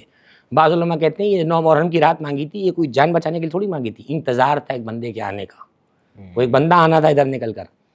ادھر امام حسین خیمے میں کھڑے ہوئے، کہا عباس ہمارا مہمان آ رہا ہے، اسے لے کر آؤ۔ حضرت عباس نے کہا کون آ رہا ہے؟ کہا حر آ رہا ہے، حر کو لے کر آؤ۔ اور اب انسانی اقدار کی بات کر رہے ہیں نا، جناب زینب سلام اللہ علیہ کو فرمایا زینب بچوں سے کہہ دو کوئی پانی کی آواز نہ نکالے، اس لیے کہ جب بچے پانی کی آواز نکالیں گے حر شرمندہ ہوگا، ہم اسے شرمندہ بھی نہیں کرنا چاہتے. انسانی اقدار، یہاں ہم کسی کو شرمندہ کرتے ہیں اور پھر کہتے ہیں چلو اچھا کوئی بات نہیں. امام حسین فرمایا کوئی بچہ پانی کی آواز نہ نکالے، بچے ایٹیکیٹس خاموش. کی پیک ہے یہ. جی خبردار. بچے کو روک سکتے ہیں بھوک اور پیاس میں، بچہ بولے بھی نہ بھوکا پیاسا ہوں، لیکن روک سکتے ہیں اگر بچے اہل بیت کے بچے ہوں. بچے خاموش ہو گئے، بچے خاموش ہو گئے. حضرت حر نکلے، غلام نے ہاتھ جوڑ کے کہا آقا جب جہنم کی طرف تھے، جب تو مجھے ساتھ رکھا، اب جنت کی طرف جا رہے ہیں، مجھے چھوڑے جا رہے ہیں، مجھے بھی لے کے چلے ساتھ. تو جب حضرت حر علیہ السلام خیمے سے نکلنے لگے تو غلام بھی ساتھ ہوا، بیٹا بھی ساتھ ہوا. انہوں نے کہا جب آپ جا ہی رہے ہیں تو ہمیں بھی اپنے ساتھ لے کر چلیں. تو دیکھیے بدلنے کو آدمی بدل جائے تو چند لمحوں میں بدل جائے، نہ بدلے تو پوری زندگی میں نہ بدلے. غور فرمایا. چنانچہ حضرت حر جب چلیں تو اب دیکھیں نا ادھر سے وہ امام کا کردار ہے، اب ادھر سے شرمندگی بھی تو ہے نا، گلٹی فیل ہو رہا ہے. فرمانے لگے کہ میری آنکھوں پہ پٹی باندھ دو. کہا بابا کیوں؟ کہنے لگے حسین سے سامنا نہیں کر سکتا، کیسے آنکھیں ملاؤں گا؟ 2 محرم کو میں نے تو روکا تھا یہاں پر، اگر میں نے نہ روکا ہوتا تاج حسین یہاں موجود نہ ہوتے اس طرح، نہ یہ بچوں پر ان کے اس طرح سے مصیبت آئی ہوتی. میری آنکھوں پہ پٹی باندھ دو، اور پٹی باندھ کے اور میرے ہاتھ گردن کے پیچھے باندھ دو جیسے کسی مجرم کو سرنڈر کر کے لایا جا رہا ہوتا ہے. ایک تصویر بھی تو بنے نا ندامت کی، شرمندگی کی. چنانچہ جب چلنے لگے تو جیسے ہی کچھ دور بڑھے تو حر کے بیٹے نے چیخ کے کہا اللہ اکبر. تو حضرت حر وہیں رک گئے، کہا کیوں چیخ رہا ہے، کیوں تکبیر گئی؟ تو کہنے لگے کہ عباس خیمے کے باہر کھڑے ہیں. کچھ دور آگے بڑھے تو دوبارہ آواز دے کے کہا اللہ اکبر. کہا اب کیوں چیخ رہا ہے؟ کہ شبیہ پیمبر حضرت علی اکبر علیہ السلام باہر کھڑے ہیں، وہ ہمیں لینے کے لیے آئے. کچھ دور آگے بڑھے تو حر کا بیٹا پھر بار بار کہنے لگا اللہ اکبر اللہ اکبر اللہ اکبر. کہا اب کیوں کہ بار بار تکبیر کہہ رہا ہے؟ کہ دروازے پہ خود امام حسین کھڑے ہوئے خیمے کے، خود کھڑے ہوئے آپ کو لینے کے لیے. چنانچہ پہنچے، حضرت حر وہیں قدموں میں گر گیا. فرمایا میں شرمندہ ہوں آپ سے، ندامت کرتا ہوں میں نے آپ کو یہاں پہ روکا اور یہ کیا. تو اب دیکھیں یہ ندامت ہے، یہاں پر کوئی انتقام نہیں، کوئی حسد نہیں، کوئی بغض نہیں کہ تم نے مجھے یہاں. فوراً ہاتھ پکڑے، اٹھایا، گلے سے لگایا، فرمایا تم میرے دوست ہو، میرے بھائی کی جگہ ہو. سینے سے لگا لیا اور فرمایا دوستوں کی جگہ قدموں میں نہیں ہوتی، سینے پر ہوا کرتی ہے، اور ہم تمہیں جو ہے وہ. اور پھر اس کے بعد جملہ ہے، تاریخ میں جملہ ہے، اور یہ سونے کے پانی سے بھی لکھیں تو کم ہے. فرمایا انت الحر فی الدنیا کما سمت کا امک و سعید فی الاخرہ. تو دنیا میں بھی آزاد ہے جیسے تیری ماں نے تیرا نام رکھا تھا، اور آخرت میں سعید ہے. سعید کہتے ہیں جو بدبخت کے اپوزٹ بولا جاتا ہے. یعنی اب مجھے یہ بتائیے، چلیے دنیا میں تو کہہ دیا کہ تو جو ہے وہ آزاد ہو گیا، ہو سکتا ہے کوئی یہ کہتے کہ امام حسین نے اس کی جان بخش دی تو آزاد کہہ دیا. یہ آخرت کا کوٹا امام حسین کے پاس کہاں سے آیا؟ ہے امام حسین کے پاس آخرت کا اختیار بھی. ان کے نانا مالک ہیں قیامت کے دن کے، شباب اہل جنت. جی جنت کے سردار ہیں. فرمایا تو آخرت میں بھی سعید ہے، یعنی تیرے ماتھے سے ہم بدبختی ہٹا رہے ہیں. اس کا مطلب یہ ہوا کہ یہ جسے چاہے سعید بنا دیں، جسے چاہے بدبخت بھی بنا دیں. جسے یہ سعید کہہ دیں وہ سعید ہے، کامیاب ہے. جسے یہ بدبخت ڈکلیئر کر دیں اس پہ آپ لاکھ تقریریں کر لیں، اس کی بدبختی میں کسی قسم کی کمی نہیں آ سکتی ہے. چنانچہ گلے لگایا اور اس کے بعد فرمایا کہ ہم نے تمہاری خطا کو معاف کر دیا. اب میں آپ سے پوچھتا ہوں، امام حسین نے جب معاف کر دیا، کیا خیال ہے مولا علی معاف کریں گے نہیں کریں گے؟ رسول خدا معاف کریں گے نہیں کریں گے؟ جناب سیدہ معاف کریں گے نہیں کریں گے؟ حسین نے بخشا، سب نے بخش دیا. چنانچہ حضرت حر علیہ السلام نے پھر وہ ایک اخلاقی اقدار اور اقدار ہے. اور پھر آپ دیکھیں کہ فرمایا کہ آقا بس مجھے جلدی سے لڑنے کی اجازت دیں، اس فوج سے پہلے میں لڑوں گا جا کر. پہلے روز رستہ میں نے روکا تھا تو لڑوں گا بھی پہلے میں. تو جیسے حضرت حر نے لڑنے کی بات کی تو ان کا جوان بیٹا آگے بڑھا، کہنے لگے بابا آپ کیوں جائیں گے، پہلے بیٹا جائے گا آپ کا لڑنے کے لیے. تو اب جوان بیٹا مرنے جا رہا ہے تو باپ کے لیے کتنا سخت ہے. تو پیچھے پیچھے حضرت حر جا رہے ہیں جوان بیٹے کو چھوڑنے کے لیے، پتہ ہے کہ بیٹا وہاں پہ مارا جائے گا. امام حسین تو جانتے ہیں نا کہ بیٹے کو رخصت کرنا کتنا مشکل ہوتا ہے. چنانچہ پیچھے پیچھے حر کے جا رہے ہیں، حر کو تسلی دے رہے ہیں، تھپک رہے ہیں. اور روایات یہ کہتی ہیں جب حضرت حر کا بیٹا زخمی ہو کے گھوڑے سے زمین پہ گرا ہے تو حضرت حر دوڑے اپنے بیٹے کی لاش لینے کے لیے. تو آواز دے کے فرمایا حر تم نہیں جاؤ، جوان بیٹے کی لاش جو ہے وہ بوڑھا باپ نہیں اٹھاتا ہے، ہم جائیں گے لاش لینے. تو آپ دیکھیے ایک مرحلہ یہ انسانی اقدار آ گئا یہاں پر کہ جوان، آج کوئی جوان موت ہوتا ہے لوگ باپ کو بیٹے کی لاش سے الگ کر رہے ہوتے ہیں. مر جائے گا جوان بیٹے کی لاش پہ باپ، بوڑھا برداشت نہیں کر سکتا. تو جہاں مصائب انسان کے لیے ہماری دنیا میں بس ہو جائے وہاں کربلا کی معراج ہے. تو آپ اندازہ لگائیے کربلا کی 10 محرم کی صبح میں حر کے بیٹے کو، علی اکبر کو، حر کے بیٹے کو جو ہے وہ امام حسین لے کر آ رہے ہیں. اور جب کربلا میں امام حسین کا اپنا بیٹا گر رہا ہے تو کوئی نہیں ہے جو امام حسین کے ساتھ ہو. وہاں امام حسین اکیلے ہیں اور 18 برس کے جوان بیٹے کے لیے اکبر علیہ السلام کی جب لاش پہ پہنچے، اور جب 18 برس کی جوان لاش 53-57 سال کا بوڑھا باپ کیسے اٹھائے جو صبح سے ویسی لاشیں لا رہا اٹھا اٹھا کر، تو لاش کو جب نہیں اٹھا سکے تو وہیں چھوڑ دیا، اور خیمے کے دروازے پر بچوں سے آواز دے کر کہا تعالوا احملوا اخاکم، آؤ اپنے بھائی کو اٹھاؤ، مجھ سے بھائی کا تمہاری لاشا نہیں اٹھتا ہے۔ تو اقدار کربلا کیسے ہیں، اور رہتی دنیا تک جو حریت آپ لفظ سنتے ہیں نا، یہ حریت نکلا ہی حر سے، یعنی لفظ حریت نکلا ہی حر علیہ السلام سے۔ تو حضرت حر علیہ السلام جو ہے وہ توبہ کا استعارہ بن گئے۔ اگر کوئی چاہتا ہے کہ گناہوں سے بخشش ہو، کربلا کے دروازے پر آ جائے۔ وہ چاہتا ہے کہ خدا جلدی راضی ہو جائے، اہل بیت علیہ السلام کا وسیلہ دے، دین پر عمل کرے، ظالم سے نفرت کرے، مظلوم سے محبت کرے، پروردگار دنیا آخرت میں اسے حر علیہ السلام کی سیرت پہ چلتے ہوئے کامیاب بنائے گا انشاءاللہ۔ آمین۔ علامہ صاحب، واقعہ کربلا میں ایک باپ بیٹے کا رشتہ ہم نے دیکھ لیا، ایک باپ بیٹی کا، بہن بھائی کا، کزنس کا، پھر ایک غیر کا دوست بن جانا، اور پھر ایک دوست کا اس میدان میں ساتھ رہنا، اس پورے سانحے میں ساتھ رہنا۔ حضرت حبیب ابن مظاہر وہاں پر موجود تھے۔ اس رشتے کو کس طرح دیکھتے ہیں آپ؟ بسم اللہ الرحمن الرحیم۔ دیکھیے، حضرت حبیب نے مظاہر کے حوالے سے پہلی بات یاد رکھیے گا، حضرت حبیب نے مظاہر کوفے کے جلیل القدر اشخاص میں سے اور جلیل القدر اصحاب میں سے تھے۔ اگر میں خطا نہیں کر رہا تو بعض علماء نے حضرت حبیب نے مظاہر کو صحابی رسول بھی کہا ہے، کہ صحابی رسول بھی تھے، اور نبی اکرم صلی اللہ علیہ وسلم کی زیارت کا بھی شرف حاصل تھا آپ کو۔ اور چونکہ بچپنا امام حسین کا آپ کے سامنے گزرا ہے، تو بچپنے سے ایک وہ رغبت بھی ہے، اور وہ تعلق بھی ہے، اور ایک لگاؤ بھی ہے، اور ایک ساتھ ہونا جسے کہتے ہیں وہ بھی ہے۔ چنانچہ حضرت حبیب کی عمر جو ہے وہ 80 برس کے قریب کہی جاتی ہے تقریباً، یعنی 70 پلس تو ہیں حتماً، ٹھیک ہے، 80 برس کی عمر ہے، اور 80 برس کا آدمی اچھی خاصی دین کی چیزیں گزار چکا ہوتا ہے، اچھا خاصا اپنا ایک ایج ایرا گزار چکا ہوتا ہے، ٹھیک ہے نا۔ یعنی اب اگر اس کو کوئی فورس کرے تو یہ مناسب نہیں ہے، اب اگر وہ کہیں جانے کے لیے اسے کوئی موٹیویٹ کرے، اب انف ہو گیا، مطلب 80 سال۔ لیکن بات جہاں نبی اور امام کی آ جائے وہاں پھر ایج فیکٹر نہیں دیکھا جاتا، نبی اور امام جب پکارے جانا واجب ہوتا ہے، وہاں یہ ایکسکیوز نہیں آئے گا میری عمر 80 سال ہے میں کیسے آؤں، نہیں۔ چنانچہ آپ یہ دیکھیے کہ حضرت حبیب کو ایک خط لکھا ہے امام حسین نے، تاریخ کی کتاب میں وہ بھی خط موجود ہے، خط لکھا، اور خط کا عجیب انداز ہے امام حسین کا۔ میں نے کہا نا، نبی اور امام کا انداز ہی نرالا ہوتا ہے، کہ لفظ مدینے سے لکھا گیا جی وہ خط؟ نا، کربلا جب پہنچے کوفے، یعنی مکے سے نکلتے ہوئے بیچ کے راستوں میں لکھا ہے۔ اچھا، گزارے پہلے زمانے میں خطوط کا قاصد کے ذریعے پہنچنا، پھر وہاں سے کسی بندے کا چلنا یا جواب آنا، وہ ایک ڈیوریشن ہوتا ہے۔ خط پہنچا حضرت حبیب کو کوفے میں، تو خط جب پہنچا ہے تو مالی سبتین نے کتاب ہے مالی، اس میں ایک روایت یہ ہے کہ جب خط پہنچا ہے تو حضرت حبیب کھانا کھا رہے تھے، نوالا ہاتھ میں تھا، تو زوجہ سے کہنے لگے آج عجیب کیفیت ہے، کھانا کھایا نہیں جا رہا ہے، آج کھانا اچھا ہی نہیں لگ رہا ہے۔ زوجہ نے کہا ہو سکتا ہے کوئی اور طبیعت پہ گرا یا کوئی معاملہ ہے۔ اتنے میں دق الباب ہوا، دروازہ بجا، تشریف لے گئی حضرت حبیب کی زوجہ، تو دیکھا کہ قاصد کھڑا ہے، اور قاصد نے خط دیا، اور خط دے کر کہا کہ یہ امام حسین کا خط ہے۔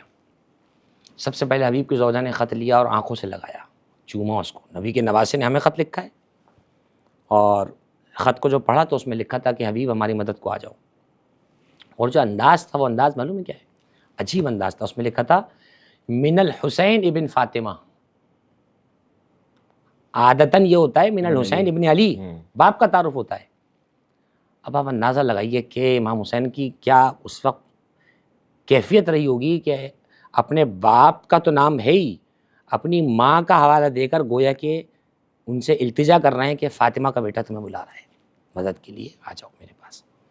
چنانچہ حضرت حبیب کی زوجہ نے خط کو پڑھا، رونے لگیں۔ اب انہوں نے چاہا کہ میں ذرا جو ہے وہ امتحان لوں اپنے شوہر کا، وہ بھی محب اہل بیت ہے نا، آئیں اور کہنے لگی کہ کس کا خط ہے، کہا حسین کا خط ہے، اور حسین اس طرح۔ حضرت حبیب نے خط کو دیکھا اور خط کو دیکھ کے رونے لگے، خط کو دیکھ کے رونے لگے۔ تو اب حضرت حبیب چاہ رہے ہیں کہ میں بیوی کا امتحان لوں، وہ چاہ رہی ہے حبیب کا امتحان لوں۔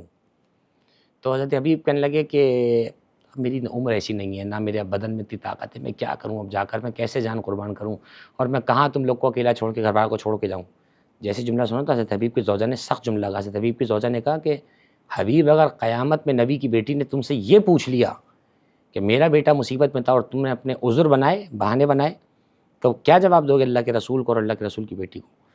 تو فوراً فرمایا کہ اے بندہ خدا، اے اللہ کی کنیز، تجھے خدا اس کا اجر دے، میں تو تجھے آزما رہا تھا، خدا تجھے جزائے خیر دے میری تو جان قربان ہے حسین ابن علی پر۔ چنانچہ حضرت حبیب نے حکمت عملی کے تحت اپنے غلام سے کہا کہ تو سواری گھوڑے وغیرہ لے کر شہر کے باہر کے حصے پہ کھڑا ہو جائے۔ پہلے شہر ظاہر ہے کہ ایسے نہیں ہوتے تھے جیسے آج ہیں ملے ہوئے ایک دوسرے سے، شہر کے باہر کھڑا ہو جائے، میں رات کے وقت آتا ہوں جب ذرا پہرا کم ہوگا۔ رات کے وقت وہاں پہنچے حضرت حبیب، تو معلوم ہے کیا جملہ لکھا ہے؟ کہتے ہیں حضرت جب رات زیادہ ہو گئی تو غلام گھوڑے سے کیا کہہ رہا ہے پتہ ہے؟ غلام گھوڑے سے کہہ رہا ہے، گھوڑے پہ ایسے ہاتھ پھیلا کے کہہ رہا ہے کہ تو فکر نہیں کر، اگر حبیب نہیں آتا تو میں تجھ پہ بیٹھ کے کربلا چلوں گا، ہم اپنے مولا پہ جان قربان کریں گے۔ گھوڑے سے باتیں ہو رہی ہیں، اور روایت یہ کہتی ہے کہ حضرت حبیب نے دیکھا غلام بھی رو رہا ہے، گھوڑا بھی رو رہا ہے۔ جانور پہچانتے ہیں نبیوں کو، اماموں کو، ہمیں افسوس یہی ہے نا کہ جانور جنہیں پہچان گئے انہیں انسان نہیں پہچانے آج تک۔ جانور جانتا ہے نبی اور امام کو۔ چنانچہ حضرت حبیب نے جب دیکھا تو پھر ان کا دل بھی بڑا بڑا ہوا کہ خدا کیسا، بیٹھے گھوڑے پر اور کہنے لگے غلام سے، خدا تجھے جزائے خیر دے، جا تجھے میں نے اللہ کی راہ میں آزاد کر دیا، میں تو مرنے جا رہا ہوں۔ غلام بھی بڑا عقل مند تھا، کہنے لگے ایسی آزادی کا کیا فائدہ جو دنیا میں مر جاؤں، مجھے اپنے ساتھ لے چلیں کربلا، میں بھی حسین پہ قربان کر دوں اپنی جان۔ چنانچہ حضرت حبیب کربلا پہنچے۔ حضرت حبیب کا روضہ آج بھی امام حسین کے گنبد میں، امام حسین کے ذریعے سے الگ، حضرت حبیب کے ذریعے الگ بنی ہوئی ہے آج بھی۔ حضرت حبیب کے کوفے والے جو تھے وہ بنی اسد والے تھے، حبیب ابن مظاہر اسدی نام ہے آپ کا، ٹھیک ہے۔ کوفے والوں نے حضرت حبیب کی ذریعے کو پرومننٹ بنایا، الگ سے بنایا، تاکہ ایک ان کا مرتبہ بھی واضح ہو۔ اور حضرت حبیب کے لیے جملہ امام حسین کا ہے نا، بہت بڑا جملہ ہے۔ حضرت حبیب علیہ السلام کا جب جذبہ دیکھا، روایت یہ ہے کہ جب 9 محرم کی رات آئی نا تو امام حسین نے سب کو جمع کیا۔ کون ملے گا ایسا؟ ہم نے تو یہ دیکھا ہے کہ لوگ جنگ کے میدان میں گھبراتے ہیں، یہاں امام حسین نے سب کو جمع کیا، فرمایا کل صبح ہمارے مرنے کا دن ہے، ہم سب قتل کیے جائیں گے، ہم میں سے کوئی نہیں بچے گا، فلاں وہاں قتل ہوگا، فلاں وہاں قتل ہوگا، فلاں ایسے قتل ہوگا، سب کو بتایا۔ فرمایا تم میں سے اگر کوئی جانا چاہتا ہے تو میں اپنی بیعت اس پہ سے اٹھا رہا ہوں، اور قیامت پہ اپنی نانا سے شفاعت کا وعدہ بھی کرتا ہوں، وہ جا سکتا ہے۔ اس سے زیادہ اسمارٹ پیکج کیا ہوا مجھے بتائیے آپ؟ جان بھی بچ گئی، جنت بھی مل گئی، نانا بھی راضی۔ جیسے ہی جملہ کہا تو سب سر جھکائے بیٹھے، کسی نے کوئی جواب نہیں دیا۔ فرمایا اچھا اگر کسی کو یہ شرمندگی محسوس ہو رہی ہے کہ اکیلے کیسے جاؤں، تو میرے بھتیجے بھانجے کھڑے ہیں، ان میں سے کسی کا بھی ہاتھ پکڑ کے کوئی باہر تک نکل جائے، میں اجازت دیتا ہوں۔ سب سر جھکا کے بیٹھے رہے۔ تیسری بار فرمایا اچھا اگر اس میں بھی کسی کو شرم آ رہی ہے تو حضرت عباس سے فرمایا خیمے کا چراغ بجھا دو۔ یہ جو آج اسلام میں روشنی ہے نا، یہ اس چراغ بجھنے کا صدقہ ہے۔ ہم نے تو دیکھا ہے روشنی چراغ جلنے سے ہوتی ہے، امام حسین نے چراغ بجھا کے ایسی روشنی کری ہے کہ اب اندھیرا کبھی ہو نہیں سکتا۔ آزمایا نا، اب جو چراغ دوبارہ جلا تو پتہ ہے کتابوں میں کیا لکھا ہے؟ جو جوان تھے سپاہی امام حسین کے، انہوں نے گلے پہ تلواریں رکھی ہوئی تھی، بوڑھوں نے کمر میں پٹکا کپڑا ٹائپ ہوتا ہے وہ باندھا ہوا تھا کس کر، تاکہ کمر سیدھی ہو جائے، لگے نہ بوڑھا ہے۔ اور جو بہت بزرگ تھے انہوں نے اپنی آنکھوں سے یہ بھووں کو، جن کی بھویں لٹک چکی تھی، انہوں نے ایسے کیا ہوا تھا، یوں کر کے ایسے ماتھے پہ یوں کپڑا باندھ لیا تھا، اور کہنے لگے فرزند رسول آپ یہ سمجھ رہے ہیں کہ ہم آپ کو میدان کربلا میں چھوڑ جائیں گے؟ فرمایا اگر آپ کو ہم پر ذرا سا بھی شک ہے تو آپ ابھی بولیں، ہم اپنی گردن ابھی کاٹ دیں آپ کے سامنے، یہ نہیں ہو سکتا ہم آپ کو یہاں چھوڑ دیں، ہم قیامت پہ آپ کے نانا کو کیا منہ دکھائیں گے؟ کسی نے کہا، حضرت حبیب کا جملہ ہے، حضرت حبیب کے آل حضرت حبیب نے کہا کہ اگر اللہ 100 بار زندہ کرے اور 100 بار موت آئے تو میں یہ کہوں گا خدا ہر بار مجھے حسین ابن علی پہ موت دے۔ تاریخ طبری کا جملہ ہے، جب یہ جملہ امام حسین نے سنا فرمایا ایسے اصحاب تو کسی کو بھی نہیں ملے جیسے اصحاب با وفا مجھے نصیب ہوئے، کہ جاننے کو تیار ہی کوئی نہیں ہے، سب جان قربان کرنے کو تیار ہے۔ یہی سبب ہے کہ امام حسین کے اصحاب کا غیر معمولی مقام ہے، غیر معمولی مقام ہے ہمارے پاس، ان کی زیارت الگ سے موجود ہے ہمارے پاس جو پڑھی جاتی ہے ان کی قبور پہ جا کر۔ چنانچہ حضرت حبیب نے گویا کہ ایک پیغام یہ بھی دے دیا جو آپ کا سوال تھا، کہ اگر دنیا میں کبھی کسی سے دوستی کریں نا تو دوستی کا بیس دیکھ لیجئے کیا ہے۔ اگر دنیاوی اعتبار سے دوستی ہے تو زیادہ فائدہ مند نہیں ہے، اگر دینی دوستی ہے، کسی سے ایمانی تعلق ہے، کوئی آپ کا مسلمان بھائی ہے، مومن بھائی ہے، اور وہ آپ کو دین میں انکریج کرنے والا ہے، ڈسکریج کرنے والا نہیں ہے، جو آپ کو قدم قدم پہ انکریج کرے آپ کے اچھے کاموں میں، وہ آپ کا دوست ہے۔ جو آپ کو ڈسکریج کر رہا ہو، جو ڈی موٹیویٹ کر رہا ہو، آپ کو سچائی سے اور اچھے راستے سے ڈیریل کر رہا ہو، وہ آپ کا دوست کہاں سے ہو سکتا ہے جو آپ کو جہنم کی طرف لے جا رہا ہے۔ چنانچہ کربلا میں ایک پہلو ہمیں یہ بھی نظر آتا ہے کہ دوستی وہی کہ جو اللہ اور رسول اور اہل بیت کے نام پر ہو۔ چنانچہ بہت بڑا پیغام ہے کربلا کا، اور آپ گوشے پہ گوشہ کھولتے جائیے، کربلا ایک ایسی کتاب ہے جس کے موضوعات کبھی ختم نہیں ہو سکتے۔ علامہ صاحب ایک اہم سوال یہاں پہ یہ آتا ہے کہ اصحاب حسین علی مقام جو ہیں اس کی تعداد جی 72 کہیں مینشنڈ ہے، کہیں 96 مینشنڈ ہے، کہیں 92 مینشنڈ ہے، اصل تعداد ہے کیا؟ متفق زیادہ تر لوگ تو 72 جی پہ تو ہیں. بسم اللہ الرحمن الرحیم. دیکھیے اس سلسلے میں عرض کروں، پہلی بات تو یاد رکھیے گا، جو ہسٹوریکل فیگرز ہوتے ہیں نا وہ کبھی بھی فائنل نہیں ہو سکتے. اس کی وجہ کیا ہے؟ اس کی وجہ یہ ہے کہ ہسٹری مختلف ہے. جس ہسٹوریکل کو جو چیز پہنچی اس نے وہ لکھ دیا، جس ہسٹورین نے جو چیز اس تک جو پہنچی رپورٹ ڈاکومنٹ اس نے وہ لکھا. تو بنیادی طور پر یاد رکھیے گا سید الشہداء علیہ السلام کے لشکر کے حوالے سے، امام حسین کے لشکر کے حوالے سے 120 یا 127 تک کا تو قول ہم نے بھی پڑھا ہے. علامہ دربندی بہت بڑے عالم ہیں ہمارے، انہوں نے اپنی کتاب اسرار الشہادات میں کئی قول لکھے ہیں. جو مدینہ سے نکلا تھا. ہاں جو مدینے سے ساتھ چلے تھے اس میں تو دیکھیں 18 بنی ہاشم جو آپ کے بھائی تھے، مختلف حضرت علی کی اولادیں ہیں، پھر آپ کے بھتیجے بھانجے، جو آپ کا پورا خاندان، یعنی پورا حضرت ابو طالب کا خاندان. چنانچہ میں سمجھتا ہوں کہ اسلام کی رگوں میں، وہ کسی نے کہا تھا نا کہ لا الہ تو پڑھ لیا، اب لے مزہ تاثیر کا. لا الہ کی تہ کے نیچے خون ہے شبیر کا، اور لا الہ کے پڑھنے والوں خود لا الہ سے پوچھ لو، لا الہ تو بچ گیا، گھر لٹ گیا شبیر کا. تو یہ مقروض ہے. خواجہ اجمیر رحمۃ اللہ علیہ نے کیا کہا تھا؟ شاہ است حسین بادشاہ است حسین. اب لاکھ آپ مصروں میں ڈنڈی مارتے رہیے، جو چلے آ رہے ہیں نا سالوں سے وہ یہی ہیں. شاہ است حسین بادشاہ است حسین، دین است حسین دین پناہ است حسین. یعنی ہم تو عقلی طور پہ بھی ابھی نابالغ ہیں. ہو سکتا ہے ہمارے یہاں پڑھے لکھے لوگ امام حسین کو دیندار سمجھتے ہوں خالی، یہ بھی ان کی مہربانی اگر امام حسین کو دیندار سمجھتے ہیں. خواجہ اجمیر رحمۃ اللہ علیہ حسین کو دین کہتے ہیں. ان سے کریے گا بحث قیامت میں کہ خواجہ صاحب نے کیا کہا ہے. دین است حسین، حسین دین ہے، دین پناہ است حسین. حسین دین کی پناہ ہے. آپ کو اگر پناہ چاہیے تو آپ کو دین میں آنا پڑتا ہے، اور اگر دین کو پناہ چاہیے تو اسے حسین کی چادر میں آنا پڑتا ہے. سرداد نداد دست در دست یزید، حقا کے بنائے لا الہ است حسین. وہ جو جھوٹے خداؤں کے انکار کی بنا ہے نا، وہ جو آپ پڑھتے ہیں لا الہ کیوں کہا یہاں پر، یعنی یہ نہیں کہا حقا کے بنائے لا الہ الا اللہ است حسین، نہیں. خواجہ صاحب نے کہا عالم تھے بہت بڑے اپنے وقت کے، حقا کے بنائے لا الہ است حسین. یہ دو حصے ہیں نا کلمے کے، لا الہ ایک پارٹ ہے، الا اللہ دوسرا پارٹ ہے. لا الہ میں نیگیٹیوٹی ہے، الا اللہ میں پازیٹیوٹی ہے. تو پہلے نیگیٹیوٹی کے ذریعے جھوٹے خداؤں کا انکار ہے، بعد میں سچے خدا کی آپ جو ہے وہ ثابت کر رہے ہیں. تو خواجہ اجمیر رحمۃ اللہ علیہ، معین الدین چشتی اجمیر رحمۃ اللہ علیہ نے فرمایا کہ حقا کے بنائے لا الہ است حسین، وہ جو جھوٹے خداؤں کو کنڈیم کرنا ہے اس کی بنیاد حسین نے ڈالی ہے. اس کی بنیاد لانے والے نانا ہیں ان کے رسول اللہ صلی اللہ علیہ وسلم ہیں، اور اس کو قائم کرنے والے اور اس پر ڈٹ جانے والے امام حسین ہیں.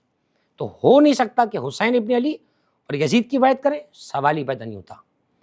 آپ دیکھیں نا، میں اور جملہ اور کہتا ہوں یہاں پر، سب کو حق ہے کسی کی بھی وکالت کریں، کوئی اس میں برائی نہیں ہے. ہمارے نصیب میں امام حسین کی وکالت آئی ہے، آپ کے نصیب میں امام حسین کی وکالت آئی ہے. مجھے یہ بتائیے، جب سارے ممالک یزید کی بیعت کر چکے، یہ تو آج دنیا میں بھی ہوتا ہے، اگر اکثر ووٹ آپ کے آ جائیں تو 100-200 ووٹوں سے کیا فرق پڑتا ہے یا نہیں ہے ایسا؟ آپ کہتے ہیں مائی فٹ، یار اگر یہ ووٹ نہیں دیتا تو مجھے کیا ہے. ساری دنیا یزید کی بیعت کر چکی، ایک بندے نے نہیں کی، اس کا نام ہے حسین. کیوں یزید پیچھے پڑا ہوا ہے؟ یزید آپ کی طرح بے وقوف نہیں ہے، اسے معلوم ہے کہ سارے مسلمان بیعت کر لیں کوئی فرق نہیں پڑتا. اگر حسین نے بیعت نہیں کی تو کوئی بھی پوچھ سکتا ہے کہ یزید اتنا اچھا تھا تو حسین نے بیعت کیوں نہیں کی، کیونکہ حسین اچھے کام کو چھوڑ کیسے سکتا ہے یا نہیں ہے یہ فیکٹ. امام حسین نے کہا مجھ جیسا تجھ جیسی کی بیعت نہیں کر سکتا. 4 مصرے مجھے کسی کے یاد آ رہے ہیں، بیعت یا سر، یہ تھا تقاضا یزید کا. 2 ہی تو آپشن دی تھے اس نے، بیعت یا سر.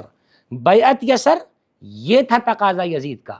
مایوس تو حسین نے اس کو بھی نہ کیا، سر دے دیا حسین نے، بیعت نہ کی. مگر اس در سے تو یزید بھی خالی نہیں گیا. 2 ہی چیزیں تو مانگ رہا تھا، یا بیعت دو یا سر دو. امام نے کہا سر دے دیں گے تجھے، دیں گے تجھے بھی، سر دیں گے، بیعت نہیں دیں گے. وہ سر جو نبی کی گودوں میں رہا ہو، وہ سر جو فاطمہ زہرا کی گودوں میں رہا ہو، وہ سر جو علی کی گودوں میں رہا ہو. آپ دیکھیے نا، ایک جملہ میں کہتا ہوں یہاں پر، بات آپ کی پوری ہو گئی. یہاں تاریخ کامل میں جملہ لکھا ہوا ہی ہے، یہ جو میں آپ کو کتابیں بتا رہا ہوں اس کو پڑھیں دیکھ کر. آپ تاریخ کامل میں 60 ہجری کا 61 ہجری کا چیپٹر کھولیں آپ، کیونکہ تاریخ میں جب بھی آپ کو کوئی سبجیکٹ پڑھنا ہوگا تو آپ کو ہجری وائز چلنا ہوتا ہے. 61 ہجری جب آپ کھولیں گے کربلا، تو روایت میں لکھا ہے کہ تاریخ اسلام میں، یہ وہ شرمندگی ہے مسلمانوں کے ماتھے پر جسے قیامت تک دھو نہیں سکتے آپ. تاریخ اسلام میں پہلا سر جو نوک نیزہ پر اٹھایا گیا ہے وہ حضرت امام حسین کا سر ہے. یعنی سر کو کاٹا تو الگ ظلم، کاٹنے کے بعد نیزے کی نوک پر اسے اٹھایا. ٹھیک ہے. اب کیا کمال خدا کی قسم، آپ سمجھ رہے تھے کہ حسین کا سر کاٹ دیں گے تو جھک جائے گا. اب دیکھیں آپ 4 مصرے مجھے یاد آئے کہ قبول، امام حسین فرما رہے ہیں قبول اس لیے نیزے کی نوک کی میں نے. قبول تم کیا رکھو گے، میں نے قبول کیا ہے، یہ تمہاری حیثیت ہے تم میرا سر رکھ سکو. قبول اس لیے نیزے کی نوک کی میں نے، میرا کٹا ہوا سر دشمنوں سے پست نہ ہو. میں سر اٹھائے ہوئے نوک سنا پہ کہتا ہوں حسین کہتے اسے ہیں جسے شکست نہ ہو. جنہوں نے جھکانا چاہتا وہی اٹھا اٹھا کے پھر رہے تھے. یہ ہے خداوند متعال کا انتقام جو خداوند متعال نے ان سے لیا. اور آج تک تمام مسلمان، تمام مومنین، تمام انسانیت کا درد رکھنے والے مل کر امام حسین کو کردار پیش کر رہے ہیں.